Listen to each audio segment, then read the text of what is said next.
안녕하세요. 우르시누스의 하이델베르크 요리문답 해설. 오늘은 칭의의 두 번째 시간, 그 중에서도 첫 번째 영상을 업로드해 보려 합니다.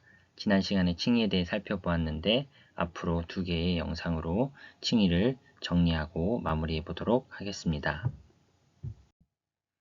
62문. 하지만 우리의 선행은 왜 전부든 일부든 하나님 앞에서 우리의 의가 될 수 없습니까?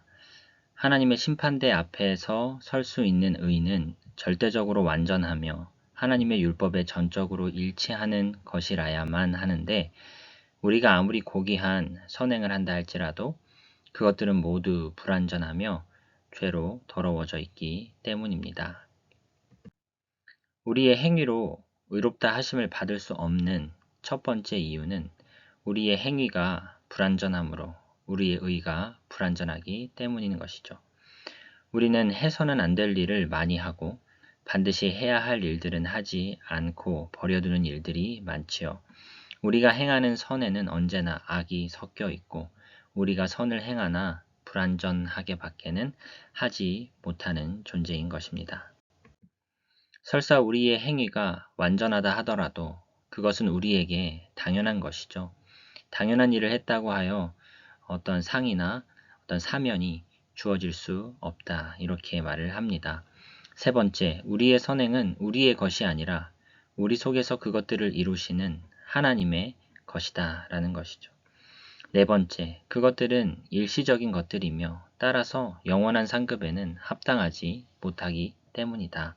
공로와 상급은 서로 비율이 맞아야 한다는 것이죠. 일시적인 선행으로 영원한 상급을 얻는다는 것은 맞지 않다라는 것입니다. 다섯째, 우리의 선행은 우리의 칭의의 결과들이요 칭의의 원인이 될 수 없다, 이렇게 말을 합니다. 만일 우리의 선행으로 우리가 의롭다 하심을 받는다면 우리는 그것을 자랑해야 하겠지만 성경에서는 분명히 자랑하지 못하게 하려 하시기 위하여 행위에서 난 것이 아닌 믿음으로 말미암아 은혜로 구원을 주신다라고 명시해주고 있지요. 일곱 번째, 양심의 평안과 위로가 사라질 것입니다. 우리의 행위에 근거하여 의로움이 주어진다면 우리의 양심의 평안과 위로는 사라지게 되고 말 것입니다. 그렇게 되면 그리스도께서 헛되이 죽으신 것이 된다. 그리스도는 왜 죽으셨습니까?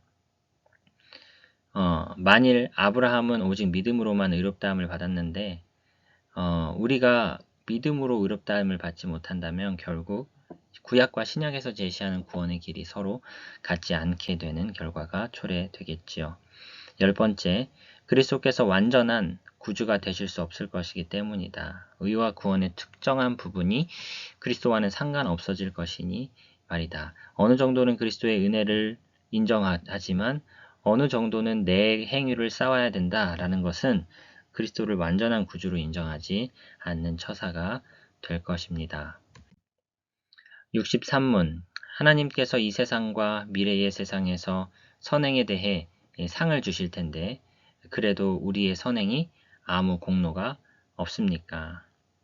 이 상급은 공로에 속하는 것이 아니라 은혜에 속하는 것이다 라고 설명을 해 줍니다. 어떤 일에 대해서 상급이 제시된다면 그 일은 공로를 세우는 것이다. 선행에 대해서는 상급이 있다. 그러므로 정의의 질서에 따르면 선행은 공로를 세우는 것이다.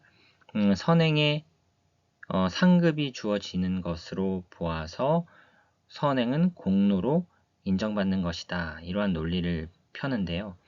우르시누스의 답변은 선행에 대한 상급은 은혜로 말미암는 것이지 우리의 공로가 부각되어서 공로가 실질적인 원인이 되어서 상급이 주어지는 것은 아니다. 우리에게 모든 칭의의 결과로서의 선행을 허락하시고 그 칭의의 결과로서 맺는 열매에 대한 상급까지 주시는 하나님의 은혜의 풍성함의 일면인 것이지 우리가 선행이 우리의 공로가 되어서 상급을 받는 것은 아니다. 하나님은 선행을 단순히 이제 기뻐하신다는 것을 우리에게 알려주시기 위하여 우리에게 선행에 대한 상급을 베푸신다는 것이죠. 마치 우리가 공로라도 세우기라도 한 것처럼 상급을 베풀어 주시나 사실은 풍성한 하나님의 은혜인 것이죠. 우리는 믿음으로 말미암아 의롭다 하심을 받는다. 믿음은 하나의 행위다. 그러므로 우리는 행위로 의롭다 하심을 받는 것이다. 결론을 인정할 수 없다라고 오르시누스는 말을 합니다. 우리가 믿음이라는 행위로 의롭다 하심을 받는다는 것은 여기서 교황주의자들이 이해하는 그런 의미가 아니라 단순히 수단을 뜻하는 것이라면 얼마든지 인정할 수 있다. 믿음으로 의롭다 함을 받습니까? 네, 믿음으로 받기는 하죠. 그거를 그리스도의 공로를 거저 받는 수단으로서 우리가 수단적인 의로서 믿음의 의를 우리는 말할 수는 있겠죠. 우리의 의는 우리가 그것으로 말미암아 공식적으로 의롭게 되는 바로 그것이다. 믿음이 우리의 의다. 그러므로 우리는 믿음으로 말미암아 공식적으로 의롭게 되는 것이다. 결론을 인정할 수 없다. 또 이렇게 말을 하면서 정당하게 아주 엄밀하게 말을 하자면 우리의 의가 되는 것은 믿음이 아니라 믿음의 대상 그리스도의 공로라는 것이죠. 믿음이 붙잡는 그 그리스도의 공로로 말미암아 우리가 의롭다함을 얻는 것이지 믿음이 아주 유효적인 원인이 되는 것은 아니다라고 구분할 수 있어야 한다는 것입니다. 우리는 우리에게 의로 전가되는 그것에 근거하여 의롭다고 인정받는다. 믿음이 우리에게 의로 전가된다. 그러므로 우리는 믿음으로 말미암아서는 물론 믿음 때문에 의롭다고 인정받는 것이다. 여기도 이제 같은 설명을 해야 될 필요가 있는데요. 믿음으로 말미암는다 할 때에는 그것은 믿음의 대상으로 말미암는다는 것이다. 믿음의 대상을 깨달을 때에 그것이 우리의 형식적인 원인, 유효적인 원인, 이 된다는 것이죠. 믿음은 단순히 이 수단적인 원인에 불과한 것이며 우리에게 실질적 의를 가져다 주는 유효적 원인 혹은 형식적 원인은 그리스도의 공로뿐입니다. 라고 우리는 구별하여 말할 수 있어야 하겠다는 것입니다. 악행은 정죄한다. 선행은 의롭게 해준다. 네, 악행은 정죄를 당하니까 선행은 이제 의에 기여를 한다라는 식의 논리를 펼 수 있는데 보시면 선행은 앞선 이렇게 가장 먼저 말씀을 드렸다시피 불완전한 선 밖에는 우리는 행할 수 없다라는 것이죠. 또한 우리는 완전히 선행을 할 수 있다 할지라도요. 그것은 우리가 마땅히 해야 할 것들에 불과한 것이지 그것이 무슨 우리에게 어떠한 공로를 세우는 개념으로 가져가서는 안 된다라고 말을 하고 있습니다. 선행은 하나님께 아무런 유익도 더하지 않죠. 선행은 우리의 마땅한 의무에 불과한 것입니다. 그 선행을 완전히 쌓았다 하더라도 우리가 무슨 하나님께 어떤 유익을 더해서 우리가 공로가 된다라고 말할 수는 없다는 것입니다. 의롭게 행하는 자는 의롭다. 그러므로 행위로 말미암아 의롭다 하심을 받는다. 의를 행하는 자는 사람이 보기에는 의롭겠지요. 그러나 하나님이 보시기에는 율법의 행위로 그의 앞에 의롭다 하심을 얻을 육체가 없다라고 명시를 해 주셨습니다.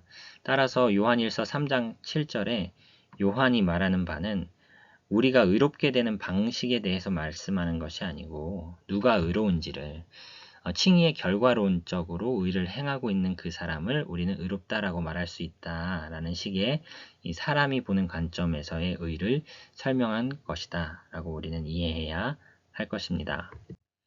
그러나 그리스도께서는 마리아에 대해서 말씀하시기를 많이 사랑했기 때문에 많은 죄사함을 받았다. 그러므로 믿음이 아니라 사랑이 이 칭의의 원인입니다. 이렇게 논지를 전개한다면 일단은 때문에 라는 말 자체를요, 반드시 원인과 결과의 관계로 보지 않아야 된다라는 이야기죠. 때문에 라는 것이 앞에가 원인이고 뒤에가 결과고 꼭 이런 관계로 때문에 라는 단어가 그런 어법으로만 쓰이지는 않는다라고 우리는 생각해 볼 수 있다는 것이죠.